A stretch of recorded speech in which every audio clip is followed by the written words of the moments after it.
Okay, now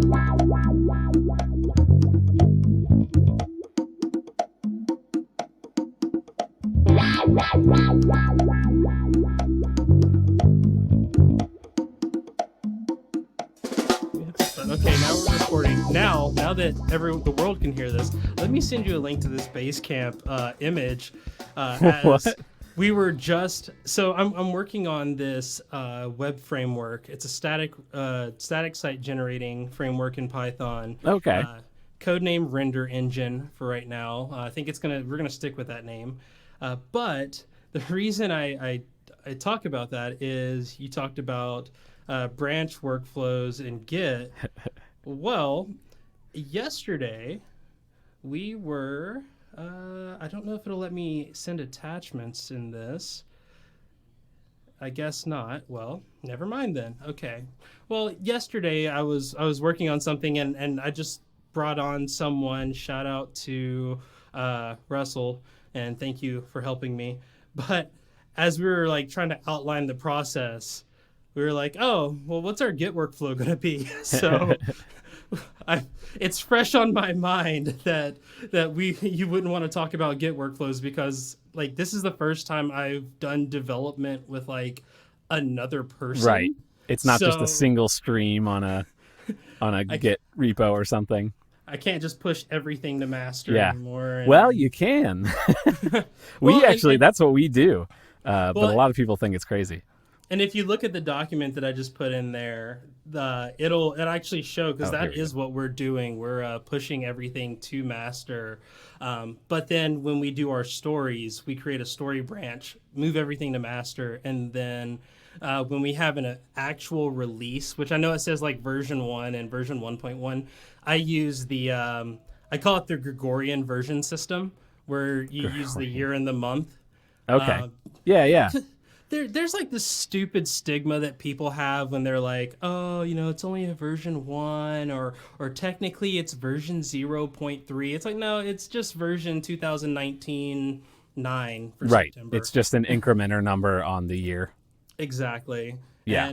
I know a lot of like marketing people tend to like having the numbers because it's a way to sort of signify this is a big release that's worth paying for and this one's not, or whatever.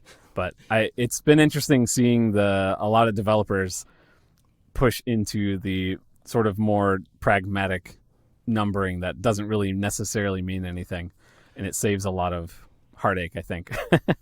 So what's interesting is, as much as you're right, like everyone loves a huge release, like I am all about, good enough. Let's just throw it out there and, hey, I did this thing. It's buggy, and just deal with it being buggy. It'll get better over time. Like right. I've never been one, because I know myself. I will nitpick something to death.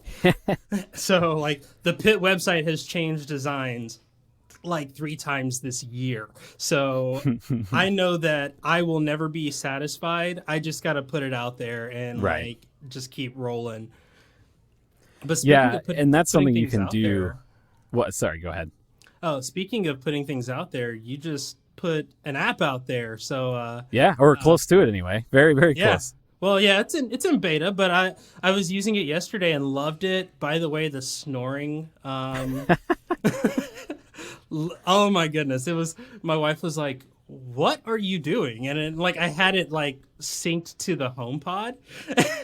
Yep. So you have this loud snoring sound. And by the way, the people that are listening, welcome. This is the Productivity and Tech Podcast. I'm Jay Miller. I am a developer, marketer, and digital media editor for Productivity and Tech, which is the business that I run that helps other developers make things and put them out into the world. And my guest today is Charlie Chapman, which, why does that name sound so familiar? Like it is a very memorable name, I've found. Yes. But it sounds like Charlie Chaplin, the silent movie guy. There it is. I think that's why. But it's also an alliteration. Kind of sounds like a comic book character. Not necessarily hero. More like a comedic comedic side character or something. Should I? So I'm gonna give you a second to introduce yourself and just tell people what you're about. But while I'm doing that, should I like play some like da, da, da, da, da, da, da, Yeah, da, exactly. Just imagining me moving in like super fast waddling motions the whole time. there you go. But yeah, yeah. Tell the audience a little bit about yourself, what you're up to, and then tell them about this new app that you just launched. Yeah, so I'm just a software engineer. Been doing lots of different development in lots of different stacks over the years, including a little stint in Windows Phone, if you can believe Ugh. that. Yeah, I know. You know what? It was actually There's stories to tell there. It was an interesting platform, but anyway, in the last like year, it was this January, so I guess it's been like 8 months, something like that. My company let me switch over to an iOS development team, which I hadn't done before at all. So that was pretty awesome because it basically meant I got to leech off of all the knowledge of my coworkers and learn the iOS tech stack. And as part of that, I set a goal for myself to get an app in the store, because for me, having a little side project is the best way to kind of get me to just dive into something. And I really dove into it and kind of went farther than I was really necessarily expecting. And you said you're a marketer, so you might understand this mentality, but there's a side of me that enjoys all the stuff around a project just as much, if not more, than the actual project itself. And so this app project has sort of been an excuse to just make all sorts of things. Like, I know lots of developers, indie devs, will get anxious about having to make a press kit, but I was just like giddy, like, oh, I have an excuse to make a press kit. Like, normally at my job, I have to hand that off to a designer or somebody who actually knows what they're doing. But here, it's just me, and I get to kind of play all of these roles and try out all these hats. And so that's sort of been the fun there. And like you were talking about, the app itself is called Dark Noise. It's a white noise app, which the main reason was I was just looking for something that was simple enough and didn't require a server backend, because I already knew how to do server backends and I wanted to really dive fully into iOS dev. And so that was like a kind of a good excuse for doing that. And I just went as hard and deep into developing that and building out like a product as much as I could. And it's been really fun so far. And that's coming out here in the next week. Well, I don't know when this episode's going to come out, but sometime soon. It might already be out. So we're recording this on what, the 21st? It is the 22nd. I don't remember. I don't know dates. Yeah. Yeah. Yeah. So this will probably be airing 2 weeks from Tuesday. So not next Tuesday, but the Tuesday after. But yeah, I picked up the app, and like I said, we were talking about it a little bit before when we jumped on. It was very, very easy to use, but still elegant. And that's something that there's been a lot of apps that I feel like they miss the mark on either ease of use or elegance. It's usually one or the other, not both. So I applaud you for that. But you talked about wanting to avoid the back end. I mean, you could have just did like a Swift back end. No, right. What I really like doing, though, and the thing that I was excited about, was the front end UX stuff. I really like front end development, and maybe I'm not necessarily naturally as good at it, or for whatever reason, I've always ended up kind of getting sucked back into the back end in my real work. And so here, I get to decide what my real work is for a side project. So I just gave myself something that was purely front end, and I could obsess over little details that are definitely not going to have a high return on investment, but it's fun for me to do. And especially with iOS development versus other platforms I've worked on, there's sort of an appreciation for like the craft of app making, if that makes sense. Like, like studios like Panic, or a lot of the indie devs that are kind of really well known, they'll spend a whole lot of time just trying to like craft and design something that's like delightful in a way that is really fun. And you don't really get to do that when you're doing work for a company that has an actual product goal or is trying to make money or whatever. So here I could just sort of focus purely on making something that's fun to use, as well as hopefully works well and has the features that people would want. Totally. And have you seen the new, or I guess whatever Panic is trying to do? The Playdate? Not the Playdate, which I mean the Playdate is a whole thing in itself, but I guess it used to be called Coda. Oh yeah. It's Code Editor. And Nova. Nova, thank you. I was trying to like run to their website really quick and see, but I couldn't. They don't have anything on the actual website for it yet. But I did get the email to fill out the survey. I think there's a couple screenshots or something, and then they're doing like a beta period or something like that. Yeah, but yeah, no, I totally agree, and that's the thing that that Pitt has allowed me to do. Like you talked about, having the opportunity to move into this realm at your jobby job, and then because of that, being able to play around with a side project and have that opportunity to dive into learning Swift and learning iOS development because of that, and learning it at a faster rate than what you would if you just focused on it at work. And while there's nothing wrong with, leaving work at work and home and, that whole home life, I call it home life separation, not balance, because there's no way that stuff's ever getting balanced. I don't care who you are. But, I kind of did it the other way around. And I think I've talked about it before on like after shows and stuff. But like for me, I was in the IT space. I wanted to become a developer. So my day job at the time didn't really allow for much exploration. It was a lot of reactive work.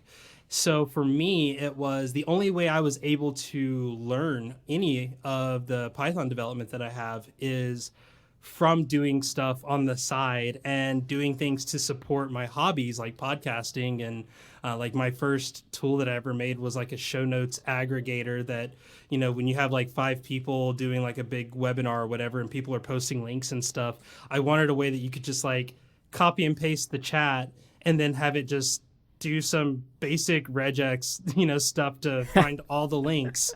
And then over time that just kept developing into more and more to where it would like go to the web page, grab the, the website title, and then spit it out in like this markdown format. Oh man. Like a whole thing. And then you could sign up for it and create an account and post like what your show was called, and then you could create like show note templates that would have your like all your links at the bottom, and then you could put your description in, and then you could export it as a markdown file. And I was just like, oh, it was literally just like, let me try to do more and more with it. You just keep finding new things that you can tack on, and then pretty soon it becomes this big like application. Is that something that you've thought about with Dark Noise, of like, hey, maybe I should have an alarm or like assign Siri shortcuts to it so that when an alarm goes off, it'll just start playing? Well, so it does have Siri shortcut support. So Ooh. If you have Siri shortcuts, you can like activate any noise from that. Like there's an action for every single noise in the app, and it'll play it in the background, and you can even do that on the HomePod. Let's see. Play snoring in Dark Noise. See how it works. Now I'm interested. Oh no, it just started playing music. So you have to like, how the Siri shortcuts, right. you have to record it. Yeah, it's in the settings of the app, or through the iOS settings. It's still kind of a kludgy way of like doing that compared to not to bring up Windows Phone, but that was actually one. There was one API that they had that was like farther ahead than Google and Apple at that point, and that was their Cortana was what their assistant was called, and there was actually pretty decent integrations with that. It's actually the one conference talk I've ever done was about Cortana integration, and I think both people in the crowd liked it. Did you go to like Windows MobileCon? Well, I did go to Microsoft Build, and again, there's interesting stories to be told from that experience. Hey, and we're giving Windows Mobile a hard time. in all reality, I say use whatever tools you want to use. The question that people always ask, like, "Oh, I want to learn how to program. What language should I start with?" I'm like, I don't know. Find something you want to do. Find a way to do it, and Yeah. whatever language it's in, just start with that one, because you can that stuff translates. Oh yeah. It doesn't If doesn't you really can catch require the too bug much. of like what you were describing, like I backed into programming because we all had TI-84 calculators in school, and Yeah. we were using, like, somebody gave us a bunch of stuff we could copy and paste into the TI Basic and make matrix letters go down, and then we kept finding out ways to tweak it, and pretty soon we were writing these big uh, like applications, which we didn't call them that, where we could put like all of our chemistry formulas through there. And I was showing my dad one day, who was a Java developer, and he's like, "Charlie, you're coding." I was like, no. This is just like this calculator thing. He's like, "This is basic. You're writing loops and doing all that stuff." So it really is like, it's really addicting, I think. And I think everybody is probably pretty capable of doing that. And that's what's cool about the Siri shortcut stuff, I think, is it's sort of a very GUI, user-friendly way to get somebody kind of hooked on this concept. No, Dad, I'm not coding. I'm just using TI Basic to create a drug dealing simulator. Exactly. You had that game too then. I Yep. know there was Super Mario Brothers, there was Tetris, There was like a Galaga, or like a Space there's Invaders style Galaga, thing, Snake. but yeah. It's like the underground high school like portable console, the TI-83. And we were all passing around the same game made by somebody on some usernet somewhere, but every school had a person who claimed they were the ones who made it. That wasn't me. Yeah, nobody I would was like, believe that was me, I don't think. it's like, hey, nerd. I feel bad because I was a music kid, but I wasn't like all that talented, I would say, in retrospect. Yeah. but at the same time, like I realized really early that I was a geek. I was, an AP student and all that stuff, and I was in denial the entire time, but for the most part it was like yeah, I like physics and stuff, but if you say anything I'll punch you. Ah, yes. I didn't have that problem. I don't think anybody found me threatening in the slightest. So Probably me neither. I think it was all show. So speaking of shows, you have your own show. You have a podcast that you do, and I A Town. Yes, I yeah, was like A Town. Yes, I can remember it. yeah, and that's it. That's another one of those. I just like doing side projects, and I like the idea of learning what it would take to make a thing that I enjoy listening to. Like I don't know if I mentioned it already, but like one of my biggest hobbies growing up was video editing and motion graphics and stuff like that. And that's something I've really kept up with over the years, even though I didn't go that way as far as career. But anything that's sort of, what's the word I'm looking for? Like, not perpendicular. What's the word I'm looking for? Anything that's like in that realm, I tend to like building those skills. So like, I'm not very good at drawing, and I never was, like, growing up. But if you're wanting to do motion graphics work, you need to like illustrate something. And pretty soon I was going from like just doing text and things that were generated for me to trying to learn how to draw in Illustrator and Photoshop and stuff like that. And I think podcasting was another thing like that, where it's like, I like video editing, but I'm terrible at audio and I don't know how to do any of this. So let's do a project where I can sort of force myself to go way too deep on audio codecs and voice processing and all of that stuff. And really all of those weird skills have sort of funneled into this app in an interesting way. Probably because I'm finding excuses to use those skills. But for a white noise app, there's a lot more like animations in there than there probably needs to be. But it was, it's like a skill set that I've built up over time, and it's fun to do. And I think it makes the app a little bit more fun to use. And then obviously the podcasting stuff plays right into that too, with all the like building all of these loops are a thing that I can do pretty quickly in Adobe Audition because it's a program I'm super familiar with over a couple years of doing a podcast.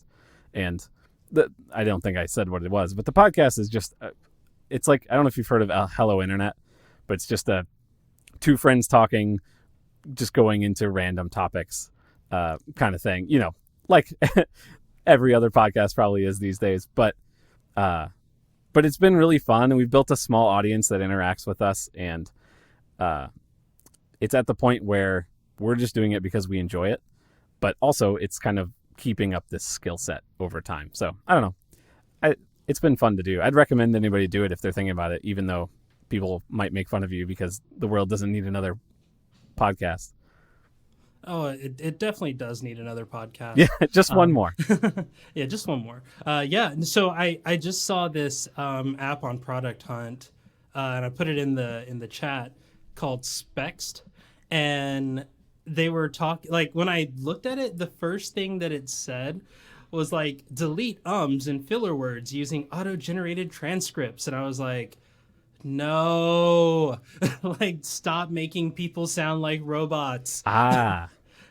It's so weird when you see these. Okay, here's my gripe. All right, here we go. If you are a podcaster and you hire someone to edit your content, unless the person has a documented speech impediment, and you are editing their audio so that it can be clearer and more understood, leave the ums alone. Leave the likes alone. It makes your audio sound weird. And that's the thing that I always get feedback from with, like, people that I'm working on. They're like, can you like remove some of the ums and stuff in there? And it's like, again, it'll be $30 more because the amount of work that it takes to strip out what is about 15 seconds, literally 15 seconds worth of audio in about 500 ums is not worth it. People use when they talk, so it's normal. And it sounds like they're actually thinking about what they're saying, which people add weight to the response because of that. Like, if I say something and I take out all the pause, or if I take out ums and likes and things like that, it makes it sound like I'm not as interested in the topic than the person that is saying, let me really think about what my answer is going to be. And then let me verify with my brain as I'm talking that I'm saying the thing that I'm trying to get across. And over time, podcasters will get better at not saying every 5 seconds, and it just let it happen. You don't like save me the time. It's not even saving you the time. It's saving me the time. Okay, ran over. I'm sorry. You probably wouldn't like our podcast then, because I am a way over editor when it comes to that kind of stuff. I mean, again, I will if that's what they want and they're paying me to do it, I am going to do the job, and I'm going to do it to their standards. It's no small feat, though. I'll definitely grant you that. Absolutely. But it's always funny because when I am onboarding clients, people will say, "Oh, let me listen to some of your podcast episodes to see how your editing is." And I was like, "Okay, well, first of all, I don't edit my podcast. I record it, we put it out. The most that I do with my podcast is I optimize it so that it sounds good, and then I add an intro and an outro track to it. But as far as editing goes, I just roll with it. I got tired of... I don't get paid to edit my audio. So the amount of audio that I can also be working on someone else's, podcast is way more valuable than editing my own. And on top of that, and this is going to be something that I do want to ask you about. It's the idea of building things specifically for your tribe and not necessarily for the rest of the world and what they want. For me, Yes, my podcast is, I don't want to say it's niche because people don't even know what it is. It's like everyone thinks it's a productivity podcast because the word productivity is in the Yeah. name, which is fine because it started out that way, but it has turned into a dialogue or a discourse between myself and my guest to figure out what it is that they're doing, and kind of like the wind, like, or not the wind, the wind beneath my winds, I guess. The wind inside of that, like, what is it that Charlie does so well that makes his podcast very easy to listen to and appealing. And I talked about wanting to hit record early to give a shout out. Let me do that. Shout out to Ronnie Lutz, friend of the show, longtime listener, longtime personal friend of mine. It was so interesting that you sent out a tweet saying, "Hey, I'm doing this like marketing push on Dark Noise, getting ready for the launch," and I was like, "Yo, what's up?" And it was like Ronnie texted me like, "Yo, you know Charlie?" Like, "I've been listening to his podcast for a minute. He's good. He's good people. You should have him on the show." And I was like, "I'm on it, man." I I owe him so much. I don't know if he realizes it or not, but yeah, he, especially early on, he was like my biggest cheerleader, and put me in contact with a bunch of people who jumped on the beta early and gave me a lot of really good feedback. Not to mention just being a sounding board through this whole process. It's funny you mentioned him. I almost mentioned him earlier because you were talking about the snoring sound. That was a specific request by Ronnie, from what I understand from his significant other, because they wanted a sound for whenever he was out. Because I guess they were used to him snoring. I'm not entirely sure what the reason was there, but No, that makes sense. That's a comforting thing. Like, yeah. when you don't, those little things that people, because I mean, I live in San Diego now. I grew up in the South. I grew up in like Tennessee/Georgia, and we have crickets. Like, Yeah.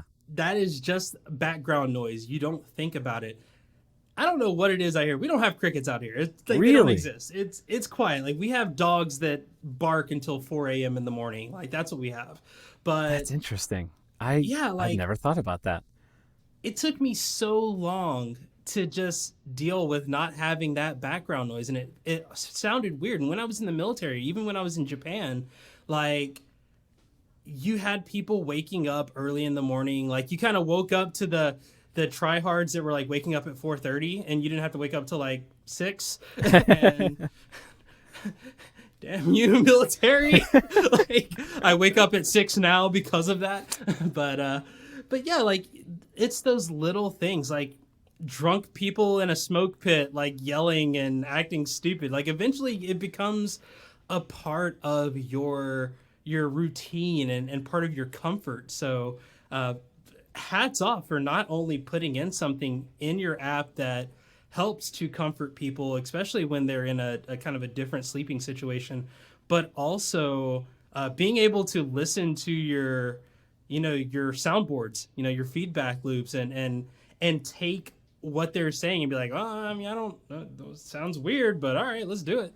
Yeah, I mean, the whole like iOS developer Twitter community has just been insane. I can't believe how like helpful they've been, and because I don't know what I'm doing. Like, I'm new to all of this, and everything I'm doing is guessing, and it's turned into a giant sounding board where I can just tweet out like an idea or thoughts, and people in a super respectful way have just jumped on and told me like, no, that's not a good idea, or that is a good idea, or here's what I think about that.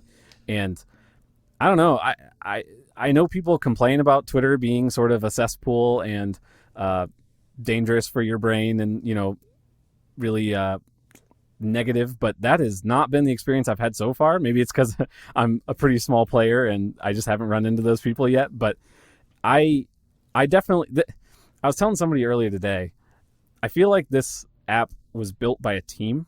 Like, even though it was just me and all the code's me, but like my coworkers through the last 8 months basically teaching me everything and me using them as a sounding board, and then the whole Twitter iOS dev community, And just general iOS community. Lots of people aren't devs, and they just willingly jump into those betas and try things out and give me lots of feedback. And their DNA is just as strung through this thing as mine, I feel like. That makes me want to give more shout outs. Shout out to Russell and Jason in the pit Slack. Um, People don't realize, like, at my day job, the running joke is that I never do anything, and I wouldn't really call it a joke. I don't necessarily do a lot, but the thing that I do is I let my computer work for me. Like, I left I had this task earlier. We're doing this vendor deal thing, and I had built a script because this partnership thing involves me downloading like 30,000 images and optimizing them and doing all this stuff and getting them into our CMS and our e-commerce platform. But I guess someone else in the IT department, thanks IT, my former employer, something happened, so they're not able to move all of the images over from test. So they're like, hey, can you just do that again? And people don't realize, like, that was me spending hours learning from like Jason and learning from Russell and learning from, shout out to Kenneth Love if you're listening, and shout out to not Jeremy Sexton. I keep wanting to call him Jeremy Sexton. I know it's not Jeremy.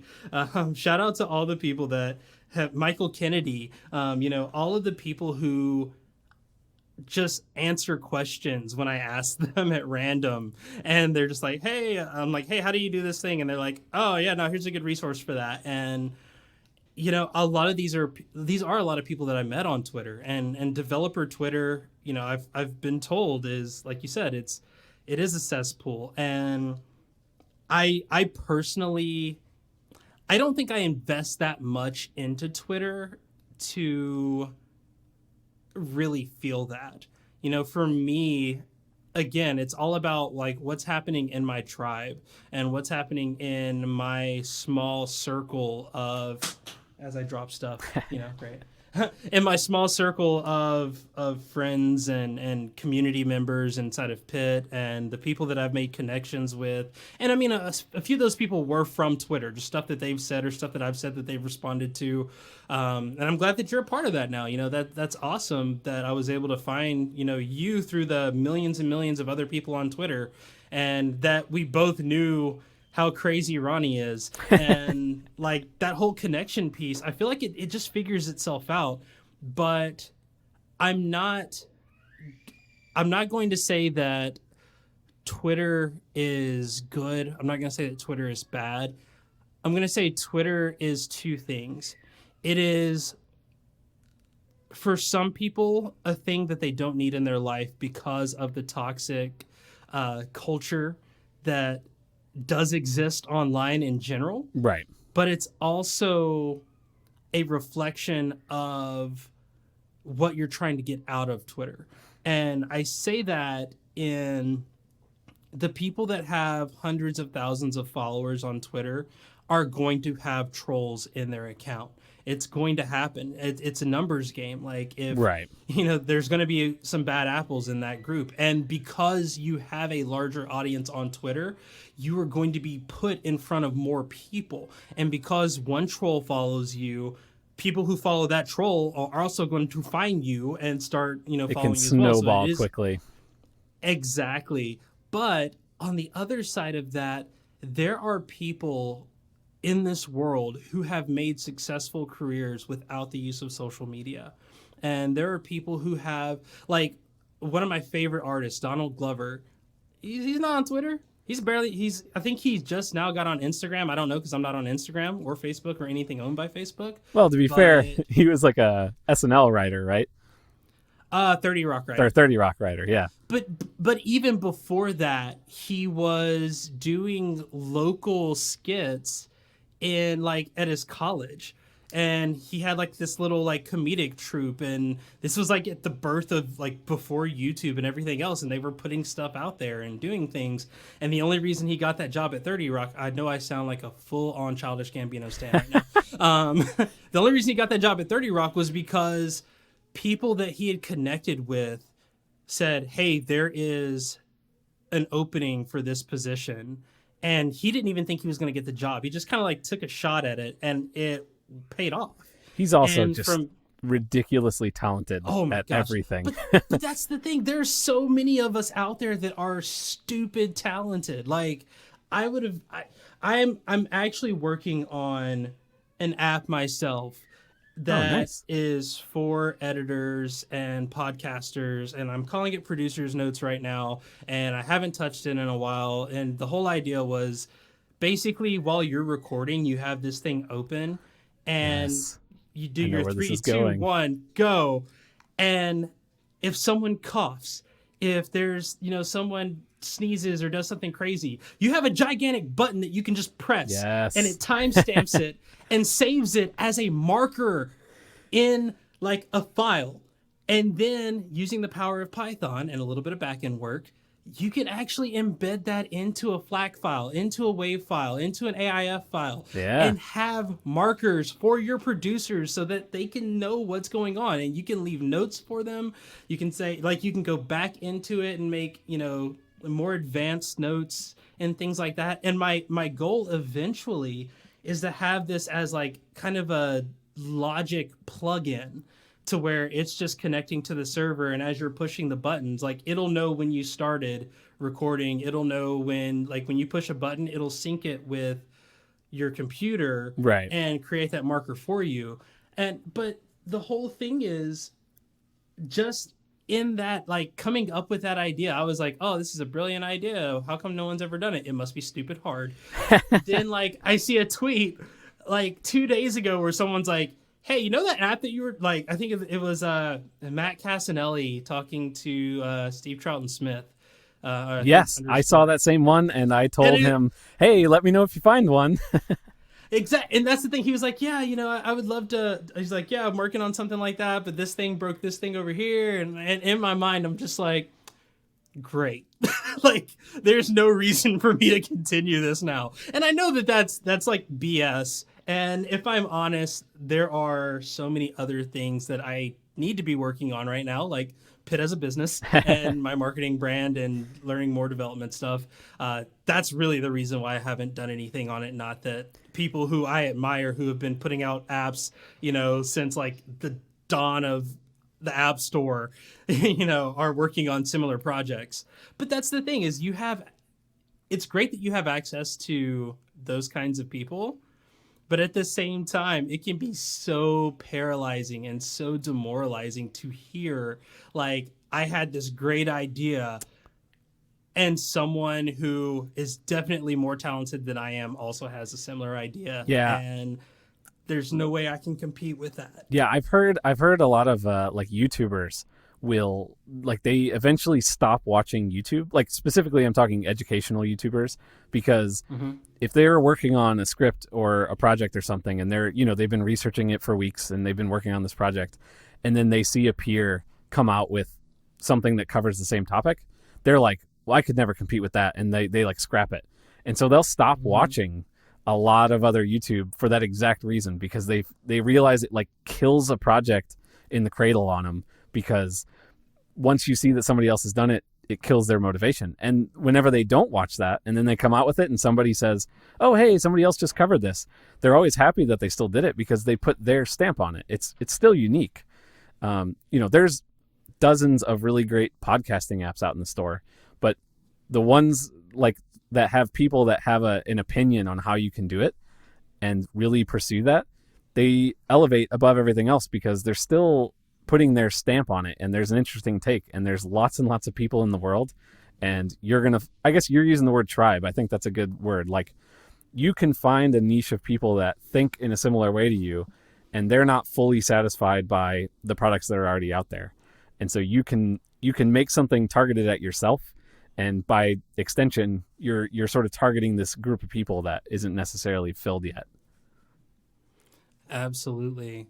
So I'm going to cut the main show here, only because we've been talking for 40 minutes now, and it's fun, but we still got an after show to get to, and that's where the real fun is. So before we do that, remind everybody again where they can learn more about Dark Noise and also about your podcast, because we talked a little bit about like the idea of podcasting and doing things, but we didn't really talk about your podcast. So I want to give people an opportunity to subscribe to that as well. So you can find Dark Noises at darknoise.app.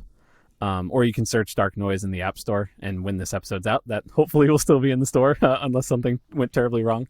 And then the podcast, you can search A-Town FM in all one word. If you search for that, you'll find both.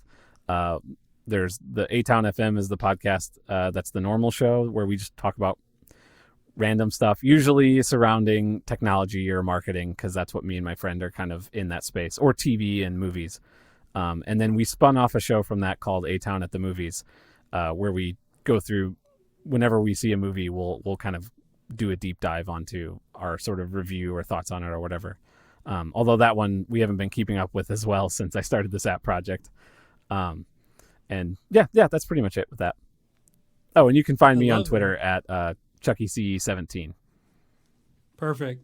So here's the deal. People of Pitt, the Pitt podcast, people listening, Pitt.